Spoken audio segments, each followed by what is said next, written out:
بسم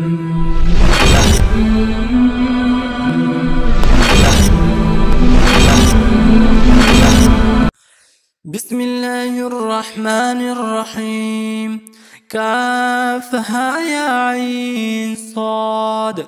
ذكر رحمة ربك عبده زكريا إذ نادى ربه نداء خفيا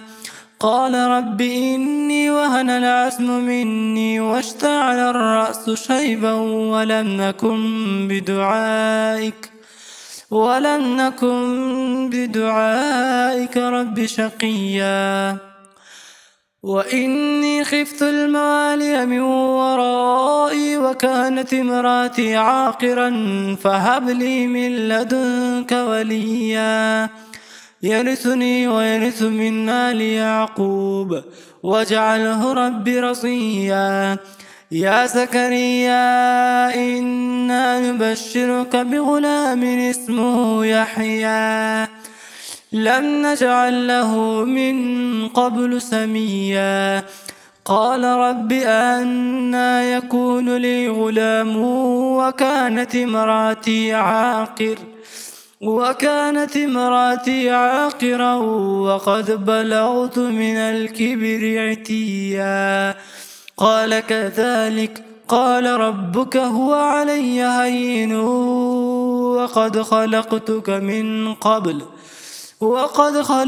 من قبل ولم تك شيئا قال رب اجعل لي آية قال آيتك ألا تكلم الناس 3 ليال سويا فخرج على قومه من المحراب فأوحى إليهم أن سبحوا بكرة وعشيا يا يحيى خذ الكتاب بقوة وآتيناه الحكم صبيا وحنانا من لدنا وزكاة وكان تقيا وبرا بوالديه ولم يكن جبارا عصيا وسلام عليه يوم ولد ويوم يموت ويوم يبعث حيا واذكر في الكتاب مريم إذ انتبذت من أهلها مكانا شرقيا فاتخذت من دونهم حجابا فأرسلنا إليها روحنا فتمثل لها بشرا صويا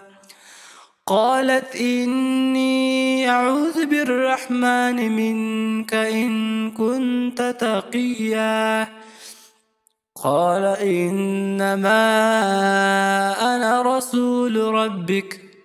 لأهب لك غلاما زكيا قالت أنى يكون لي غلام ولم يمسسني بشر ولم أك بغيا قال كذلك قال ربك هو علي هين ولنجعله آية للناس ورحمة منا وكان أمرا مقضيا فحملته فانتبذت به مكانا قصيا